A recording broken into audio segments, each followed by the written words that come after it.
आपके अपने YouTube channel global science IQ में आप सभी लोगों का मैं हार्दिक स्वागत करती हूँ। इसी के साथ साथ आप सभी लोगों को गुड इवनिंग। जैसा कि आप सभी लोगों को पता है, हम इवनिंग में 8 बजे के समथिंग एक 500 क्वेश्चंस की सीरीज चला रही है, जिसकी ये क्लास नंबर 20 है, जिसमें आज हम आपको एनसीईआरटी केमिस्ट्री से लिए हुए MCQ लगवाएंगे, जो कि आपके एग्जाम के लिए बहुत ही इंपॉर्टेंट क्वेश्चन होंगे। आज के कुछ क्वेश्चन प्रीवियस ईयर पूछे हुए क्वेश्चन है, जो कि CBSE AIPMT के पूछे हुए क्वेश्चन है। आप सभी लोग आज की क्लास को बिल्कुल भी स्किप मत करें, अंत तक देखें, क्योंकि आज के क्वेश्चन बहुत ही शानदार क्वेश्चन है। तो फिर ज्यादा समय ना लेते हुए, टाइम वेस्ट ना करते हुए बात करते हैं आज के फर्स्ट क्वेश्चन पर। आज का फर्स्ट क्वेश्चन है कि प्रबलबंध की ऊर्जा कितनी होती है। प्रबलबंध की ऊर्जा कितनी होती है, शायद आपको इसका आंसर भी पता होगा। यदि आपने दोपहर में जो हमने आपको केमिकल बॉन्डिंग की वीडियो दी है, उसमें ये क्वेश्चन हमने आपको बहुत ही अच्छे तरीके से समझा। यदि आपने वो वीडियो देखी होगी तो आपको शायद इसका आंसर भी पता होगा। तो देखो, प्रबलबंध की ऊर्जा की बात की जाए तो याद रखना, प्रबलबंध की ऊर्जा 200 किलो जूल प्रति मोल होती है। 200 किलो जूल प्रति मोल प्रबलबंध की ऊर्जा होती है। कहने का मतलब है, यदि हम एक मोल को, यदि हम किसी प्रबलबंध के एक मोल को निकालना चाहें तो मुझे उसमें 200 किलो जूल ऊर्जा देनी पड़ेगी। ठीक है। यदि बात की जाए ध्रुवलबंध की कितनी ऊर्जा होती है, तो ध्रुवलबंध की जो बंध ऊर्जा होती है वो 2 से लेकर के 42 किलो जूल प्रति मोल होती है। ठीक है, याद रखना, प्रबलबंध की बंध ऊर्जा 200 किलो जूल प्रति मोल होती है और ध्रुवलबंध की जो बंध ऊर्जा होती है वो 2 से 42 किलो जूल प्रति मोल होती है। ठीक है, बात करते हैं नेक्स्ट क्वेश्चन पर। नेक्स्ट क्वेश्चन है कि उत्प्रेरण के खोज करता है, उत्प्रेरण के खोज करता है यूरे है, वर्जिलियस, रेमजे या फिर लेवोसियर। तो याद रखना, जो उत्प्रेरण के खोज करता है वो वर्जिलियस नामक वैज्ञानिक है। वर्जिलियस नामक वैज्ञानिक ने उत्प्रेरण की खोज की थी। और आपको उत्प्रेरण पता भी होगा, उत्प्रेरण वह पदार्थ होता है जो किसी भी रासायनिक अपक्रिया की दर को बढ़ा देता है, लेकिन स्वयं अपक्रिया के अंत में अपरिवर्तित रहता है, उत्प्रेरक कहलाता है और इसी क्रिया को उत्प्रेरण कहा जाता है। ठीक है, यहाँ पर अन्य 3 वैज्ञानिकों की बात की जाए तो याद रखना, यूरे नामक वैज्ञानिक ने भारी जल की खोज की थी। ठीक है, यूरे नामक वैज्ञानिक ने भारी जल की खोज की थी, जबकि रेमजे नामक वैज्ञानिक ने अक्रिय गैस की खोज की थी। ठीक है, अक्रिय गैसों की बात की जाए तो अक्रिय गैसों की खोज रेमजे नामक वैज्ञानिक ने की थी। जबकि जो लेवोसियर है, ये हमारे आपको पता होगा केमिस्ट्री के जनक भी है और इन्होंने द्रव्यमान संरक्षण का नियम दिया था। ठीक है, लेवोसियर नामक वैज्ञानिक ने द्रव्यमान संरक्षण का नियम दिया था। आई होप आपको ये क्वेश्चन समझ में आ चुका होगा। बात करते हैं नेक्स्ट क्वेश्चन पर। नेक्स्ट क्वेश्चन बहुत ही इंपॉर्टेंट क्वेश्चन है, थोड़े घुमा के लिखा हुआ है कि निम्न में से मिश्र धातु जिसमें कार्बन अधातु के रूप में होती है, निम्न में से ऐसी कौन सी मिश्र धातु है जिसमें कार्बन अधातु के रूप में उपस्थित होती है। यह क्वेश्चन CBSE AIPMT का पूछा हुआ क्वेश्चन है। तो याद रखना, निम्न में से एक ऐसी मिश्र धातु जिसमें कार्बन अधातु के रूप में उपस्थित होती है वो है हमारी स्टील। स्टील में जो होता है वो कार्बन, आपको पता है, एक अधातु है। तो जो स्टील होती है वो Fe+C का मिश्रण होती है। लोहा प्लस कार्बन का मिश्रण है हमारी स्टील मिश्र धातु। ठीक है, जबकि इनवार की बात की जाए तो इनवार जो होता है वो लोहा प्लस निकिल की मिश्र धातु है। निकिल प्लस लोहा की मिश्र धातु इनवार है। और जबकि कांसा जो है, आपको पता होगा, कांसा कॉपर प्लस टिन की एक मिश्र धातु है। ठीक है, कॉपर प्लस टिन की मिश्र धातु है कांसा। और इनमें से जो कार्बन अधातु जिसमें उपस्थित होता है वो हमारी स्टील है, जो कि आयरन प्लस कार्बन की एक मिश्र धातु है। बात करते हैं नेक्स्ट क्वेश्चन पर।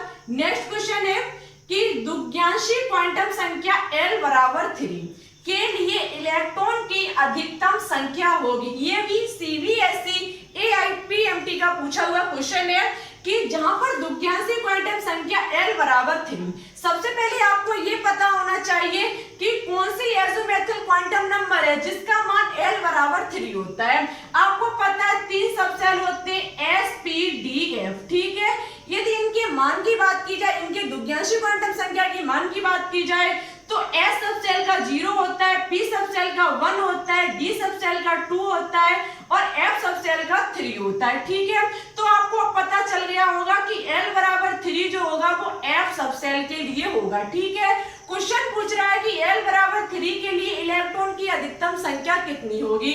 आपको पता है एफ सब सेल में अधिकतम 14 इलेक्ट्रॉन भरे जा सकते हैं। ऑप्शन नंबर डी जो होगा वो इस क्वेश्चन का राइट होगा। जो आपका एफ सब सेल है इसमें अधिकतम 14 इलेक्ट्रॉन को भरा जा सकता है। आई होप ये भी क्वेश्चन आपको समझ में आ चुका होगा। बात करते हैं आज के नेक्स्ट क्वेश्चन पर। बात करते हैं नेक्स्ट क्वेश्चन पर। नेक्स्ट क्वेश्चन है कि निम्न सूचियों को सम्मिलित कीजिए। नीचे 2 सूचियां दी गई हैं और कूट दिया गया है। आपको सूची का मिलान करके बताना है कि निम्न में से कौन सा कूट राइट होगा। ठीक है, एक तरफ सूची 1, एक तरफ सूची 2। एक तरफ आपको दिया गया है कि सबसे हल्का आध्यात्मिक तत्व, सबसे हल्का आध्यात्मिक तत्व, फिर दिया गया है द्रव धात्विक तत्व, उसके बाद दिया गया है सर्वाधिक आघात वर्धनीय तत्व, उसके बाद दिया गया है आधातु जो कि विद्युत की सर्वश्रेष्ठ चालक है। सबसे पहले इधर दे सकते हैं लिखा हुआ है सोना, ग्रेफाइट, हाइड्रोजन और मरकरी। आप फर्स्ट की बात करेंगे तो सबसे हल्का आध्यात्मिक तत्व, आपको पता है इनमें से जो सबसे हल्का आध्यात्मिक तत्व है वो हमारा हाइड्रोजन है। ठीक है, हाइड्रोजन इनमें से सबसे हल्का आध्यात्मिक तत्व है, तो ये जो होगा वो सी नंबर पर मिलान करेगा जाकर के। ठीक है, यहाँ पर 3 होगा। ठीक है, 3 नंबर पर मिलान करेगा जाकर के। उसके बाद द्रव धात्विक तत्व, द्रव धात्विक तत्व की बात की जाए तो आपको पता है कि मरकरी एक जो होती है वो हमारी एक धात्विक तत्व है। मरकरी ही एक ऐसी धातु है जो कि द्रव अवस्था में पाई जाती है। ठीक है, जिसे पारा भी कहा जाता है। तो आप देख सकते हैं बी नंबर जो होगा वो हमारा 4th नंबर पर मिलान करेगा आकर के। नेक्स्ट है कि सर्वाधिक आघात वर्धनीय तत्व, सर्वाधिक आघात वर्धनीय, आघात वर्धनीय का मतलब होता है जिसे पीट पीट करके चादर के रूप में करना। ठीक है, आघात वर्धनीय, यदि बात की जाए आघात वर्धनीय तो सोना एक हमारी एक ऐसी धातु है जिसे पीट पीट कर हम लंबी चादर के रूप में कर सकते हैं। ठीक है, नेक्स्ट है आपका आधात जो कि विद्युत की सर्वश्रेष्ठ चालक है। तो आप देख सकते हैं एक ही हमारा ऑप्शन बचा है, तो ऑप्शन ये जो होगा वो 2 पर जाकर के मिलान करेगा। याद रखना सबसे हल्का धात्विक तत्व हमारा हाइड्रोजन, द्रव धात्विक तत्व मरकरी, सर्वाधिक आघात वर्धनीय तत्व होगा वो हमारा सोना होगा, ये तो आपको पता ही होगा। और आधात जो कि विद्युत की सर्वश्रेष्ठ चालक है तो वो हमारा ग्रेफाइट है। ठीक है, यहाँ पर आप देख सकते हैं कूट हमारा बनके तैयार होगा 3 4 1 2। ये ऑप्शन देख सकते हैं डी जो होगा वो इस क्वेश्चन का राइट होगा, 3 4 1 2। ऐसे आपके एग्जाम में क्वेश्चन पूछे जाते हैं तो इन पर थोड़ा नजर डालते रहें। ठीक है, बात करते हैं आज के नेक्स्ट क्वेश्चन पर। नेक्स्ट क्वेश्चन है कि संक्रमण तत्व में 4D श्रेणी तत्व है। संक्रमण तत्व, यहाँ पर संक्रमण तत्व के दिए गए हैं जो कि परमाणु क्रमांक। ठीक है, आपको यहाँ पर परमाणु क्रमांक दिए गए हैं, उसमें 4D श्रेणी में कौन सा तत्व आएगा, इससे रिलेटेड हम कई क्वेश्चन आपको बता चुके हैं। तो इसका आंसर आपको हमारे कमेंट बॉक्स में देना होगा। बात करते हैं आज के नेक्स्ट क्वेश्चन पर। ज्यादा स्पीड बताओ। बात करते हैं आज के नेक्स्ट क्वेश्चन पर।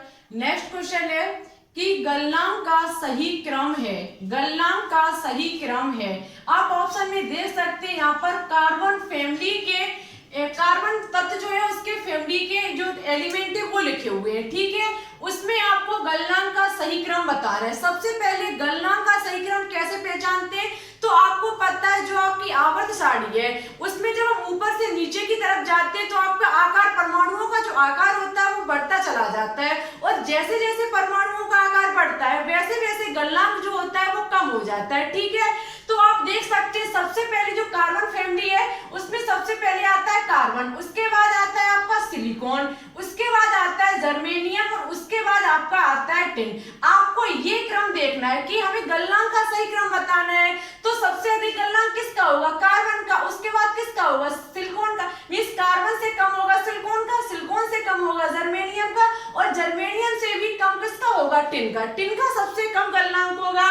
तो आप ये क्रम देख सकते हैं, ऑप्शन नंबर बी में लिखा हुआ है, सबसे पहले कार्बन, उसके बाद सिलिकॉन, उसके बाद जर्मेनियम, उसके बाद टिन। ठीक है, ऐसे भी क्वेश्चन पूछा जा सकता है कि कार्बन सदस्य क्या, ऐसा कौन सा एलिमेंट जिसका गलनांक सबसे कम होता है, तो याद रखना सबसे कम होता है टिन का, अधिक पूछ लिया जाए तो कार्बन का सबसे अधिक होता है। ठीक है, इस क्वेश्चन का ऑप्शन नंबर बी जो होगा वो राइट होगा। देखो इससे रिलेटेड आपके एग्जाम में कई एक क्वेश्चन पूछे जाते हैं, हम इससे रिलेटेड बहुत सारे क्वेश्चन आगे चल करके लेकर के आएंगे। ठीक है, नेक्स्ट क्वेश्चन है कि N2+ आयन में अयुग्मित इलेक्ट्रॉनों की संख्या है। ये CBSE AIPMT का पूछा हुआ क्वेश्चन है कि N2+ आयन में अयुग्मित इलेक्ट्रॉनों की संख्या है।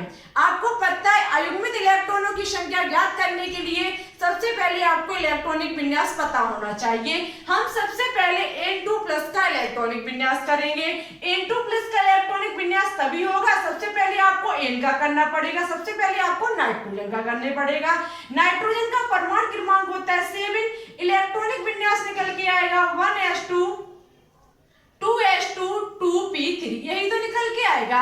जबकि मुझे पूछा गया N2+ का, तो N2+ का जब हम ज्ञात करेंगे तो आपको पता है प्लस चार्ज कब आता है, जब कोई भी एलिमेंट अपने में से इलेक्ट्रॉन का दान करता है। तो आप देख सकते हैं जो नाइट्रोजन एलिमेंट है उसने अपने में से 2 इलेक्ट्रॉनों को दान किया, हम इसके वायतन कक्ष में से 2 इलेक्ट्रॉन को निकाल देंगे, हमारा इलेक्ट्रॉनिक विन्यास बचेगा 1s2 2s2 2p1, यही तो निकलेगा।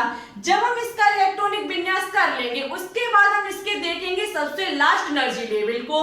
हमारा इसका लास्ट एनर्जी लेवल है second energy level. Second energy level में भरे हुए इलेक्ट्रॉन को हम कक्षकों में भरेंगे।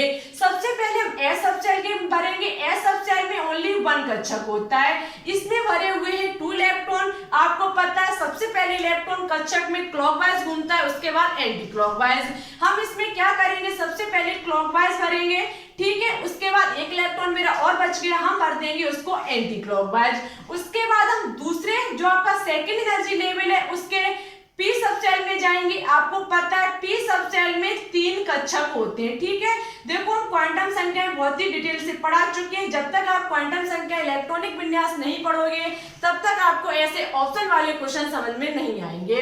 आप देख सकते हैं पी सब सेल में 3 कक्षक होते हैं, इसमें ओनली भरा हुआ है 1 इलेक्ट्रॉन, हम इसको भर देंगे क्लॉकवाइज। ठीक है, आप देख सकते हैं और कोई इसमें इलेक्ट्रॉन नहीं है। तो हमारा यदि बात की जाए इसमें अयुग्मित इलेक्ट्रॉनों की संख्या की बात की जाए तो आप देख सकते हैं इसमें इसका जोड़ा बना हुआ नहीं है। मींस जिस कक्षक में इलेक्ट्रॉन क्लॉकवाइज और एंटी क्लॉकवाइज दोनों तरीके से घूमते हैं वो इलेक्ट्रॉन हमारा युग्मित होता है, और जोन सा इलेक्ट्रॉन ओनली क्लॉकवाइज है उसका जोड़ा दूसरा भाई एंटी क्लॉकवाइज नहीं उसके साथ है, तो वो इलेक्ट्रॉन अयुग्मित इलेक्ट्रॉन कहा जाता है। तो ये इलेक्ट्रॉन हमारा अयुग्मित इलेक्ट्रॉन होगा, तो इसमें ओनली 1 इलेक्ट्रॉन अयुग्मित इलेक्ट्रॉन होगा। ठीक है, इस क्वेश्चन का जो ऑप्शन नंबर सी होगा वो राइट होगा 1। ठीक है, N2+ आयन में अयुग्मित इलेक्ट्रॉन 1 होगा। बात करते हैं नेक्स्ट क्वेश्चन पर। नेक्स्ट क्वेश्चन है उत्कृष्ट गैसें सामान्यतः किस रूप में मिलती हैं? उत्कृष्ट गैसें सामान्यतः किस रूप में मिलती हैं, इसका आंसर आपको हमारे कमेंट बॉक्स में देना होगा, क्योंकि यदि आपने आज की टॉपिक वाली क्लास पढ़ी होगी तो शायद इसका आंसर आप दे सकते हैं। ठीक है, केमिकल बॉन्डिंग जो आज हमने आपको चैप्टर कराया उसमें ये हमने बहुत ही अच्छे से समझाया, तो इसका आंसर आपको हमारे कमेंट बॉक्स में देना होगा। आज का नेक्स्ट और लास्ट क्वेश्चन है कि वंद बनना एक कैसा प्रक्रम है? वंद बनना एक कैसा प्रक्रम है? ऊष्माशोषी, उत्क्रमणीय, ऊष्माक्षेपी या फिर अनुत्क्रमणीय? तो याद रखना वंद बनना एक ऊष्माक्षेपी प्रक्रम है। क्यों है? क्योंकि जब बंद बनता है तो उसमें से ऊर्जा मुक्त होती है, और जिसमें से ऊर्जा मुक्त होती है वो क्रिया हमारी ऊष्माक्षेपी अपक्रिया कही जाती है। ठीक है, तो बंद बनना एक ऊष्माक्षेपी अपक्रिया है। आज के लिए बस इतना ही। जो भी क्वेश्चन होमवर्क में दिए उनका आंसर आपको हमारे कमेंट बॉक्स में देना होगा। आज की क्लास कैसी लगी वो भी कमेंट बॉक्स में कमेंट करके जरूर बताएं, और आपने आज टॉपिक वाली क्लास नहीं देखी तो उसे एक बार जरूर देखें। अब हम आपको रेगुलर 2 वीडियो देने की पूरी कोशिश करेंगे, एक दोपहर 12 बजे की समथिंग और एक इवनिंग में 8 बजे की समथिंग। तो आज के लिए बस इतना ही। फिर ठीक है, वीडियो अच्छी लगे तो लाइक एंड दोस्तों के साथ शेयर जरूर करें। हमारे चैनल पर न्यू हो तो प्लीज इसे सब्सक्राइब करके ऑल पर क्लिक कर लें। तो आज के लिए बस इतना ही, चलते हैं। Thanks for watching this video. जय हिंद, जय भारत, ऑल द बेस्ट।